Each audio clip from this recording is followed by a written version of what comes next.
सनातन धर्म के खातिर भाजपा में गए कांग्रेसी नेताओं तथा भाजपा नेताओं से सवाल है। धार्मिक स्थल, आश्रम, गौशाला क्यों तोड़ी गई? भाजपा सरकार में रणजीत रथ यात्रा पर दंड क्यों? आदि जवाब चाहिए। सबसे पहले बताया जाए कि पंचायत क्षेत्र में गोमटगिरी पर्वत पास महाकालिका मंदिर की भोजनशाला, गौशाला आदि तोड़ी गई। 86 एकड़ जमीन मुक्त की। बताया नहीं अभी तक कहाँ है जमीन है। सुपर कॉरिडोर पर सर्विस रोड निर्माण में बाधक बता मंदिर क्षेत्र तोड़ा गया। सर्विस रोड आज तक नहीं बना क्यों? अंबिकापुरी एक्सटेंशन स्थित दक्षिण काली पीठ मंदिर क्यों तोड़ने जा रहा है? बावड़ी हाथ से बाद नगर निगम ने पटेल नगर स्थित मंदिर क्यों तोड़ा? सूर्यदेव नगर स्थित मंदिर नगर निगम ने क्यों तोड़ा? एयरपोर्ट रोड स्थित बापू मुराई कॉलोनी स्थित माताजी मंदिर क्यों तोड़ा? कुछ एक स्थानों पर पुलिस और भूमाफियाओं ने मंदिर तोड़े हटाए, जैसे जनशक्ति नगर एयरपोर्ट रोड स्थित भैरवनाथ मंदिर। मंदिर हटाकर वहां अवैध 4 दुकानों का निर्माण किस सरकार संरक्षण में हुआ? स्मार्ट सिटी योजना अंतर्गत बड़ा गणपति मंदिर द्वार से लेकर 100 मंदिरों को पीछे किया गया है, आखिर क्यों? कांग्रेस से भाजपा में जो नेता गए हैं तथा भाजपा जो सनातन धर्म की बात कर रही है उस पर कुछ सवालिया निशान है। इंदौर की परिस्थितियों को देखकर, मध्य प्रदेश की परिस्थितियों को देखकर, अयोध्या अजय राय, राव वीरेंद्र सिंह, हुंडा जी और चन्नी भाई, ये चारों गए और भी बहुत सारे कांग्रेस के नेता गए। इन्हें टिकट मिला। जो लोग लोकसभा का टिकट चाहते थे या राज्यसभा का टिकट चाहते थे परंतु उनका जनाधार नहीं था, ऐसे लोगों की इच्छा की पूर्ति नहीं हुई तो वह कांग्रेस छोड़ करके गए और इस प्रकार का आरोप लगाया। अगर यह सही था तो इन लोगों को, जिनके मैंने उदाहरण दिए, इन्हें टिकट क्यों मिला?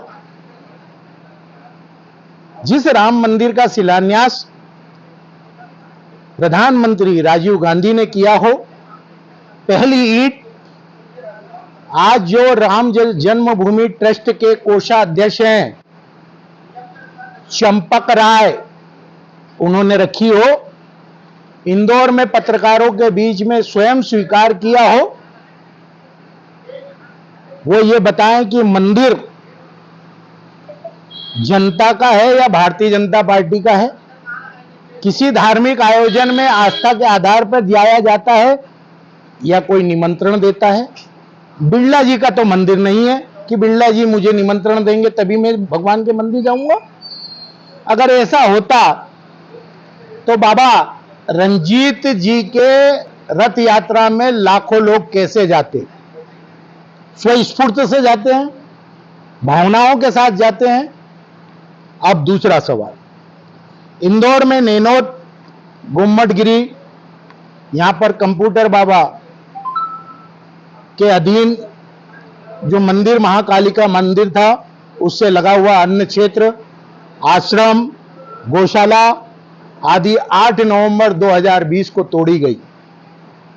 प्रशासन ने कहा 86 एकड़ जमीन मुक्त की गई है। यही कंप्यूटर बाबा को राज्य मंत्री का दर्जा शिवराज सिंह चौहान ने फिर क्यों दिया था? क्या जमीन पर कब्जा करने के कारण? पुरस्कार के रूप में दिया था। उसी दिन सुपर कॉरिडोर पर एक और मंदिर तोड़ा गया। बताया गया कि इससे सुपर कॉरिडोर का रोड आगे जाकर मिलेगा, लेकिन वो रोड आज तक नहीं मिला क्योंकि बीचों बीच में एक मकान, एक किसान की जमीन ग्रेटर बाबा कॉलोनी के आगे स्थित है। उसी दिन दक्षिण कालीपीठ मंदिर, अंबिकापुरी मंदिर को तोड़ने की कवायद भी की गई थी पर नहीं तोड़ा। रामनवमी के दूसरे दिन पटेल नगर में जो हादसा, पटेल बावड़ी का जो हादसा हुआ, मंदिर तोड़ा गया। क्यों? सूर्यदेव नगर में मंदिर तोड़ा गया। क्यों? सवाल यह भी है, सवाल यह भी है कि विकास के लिए अगर स्मार्ट सिटी योजना के तहत बड़े गणपति से लेकर के गोराकुंड चौराहे से लेकर के आगे राजबाड़े तक 100 से अधिक मंदिरों को उनकी जद से हटाया गया। अंतिम चौराहे पर शौचालय के पास 7 मंदिर शौचालय हटा करके बसाए गए। ये विकास के लिए अगर मंदिर हटाए गए तो मेरा सवाल है कि Gangwal bus stand Shivani restaurant के सामने भैरव बाबा का एक छोटा सा मंदिर जमीन के अंदर है, जिसमें ड्रेनेज का पानी और बरसात का पानी भरा जाता है, और आगे बियावानी चौराहे पर सिलावटपुरा पे घुसने के पहले एक मंदिर भैरव बाबा का और है, जिसके अंदर भी गंदा पानी और ड्रेनेज का पानी, क्योंकि इन क्षेत्रों में पानी का बहाव नहीं रहता है, भरा जाता है। विकास की ये दूसरी धारणा है आपकी। नंदा नगर, नेहरू नगर आदि क्षेत्रों में सड़कें बनती हैं, बड़ी बड़ी सड़कें बनती हैं, लेकिन मंदिर को कुछ छेड़ा नहीं जाता। ये विकास की कौन सी रेखा है? एक तरफ आप मंदिरों को हटा रहे हैं, दूसरी तरफ विकल्प के रूप में मंदिर को रखते हुए आप सड़क बना रहे हैं। एक तरफ बाबा रणजीत की रथ यात्रा निकलने पर गंदगी फैलाने के नाम पर 35,000 रुपए का अर्थदंड वसूल कर लिया जाता है, नोटिस दिया जाता है।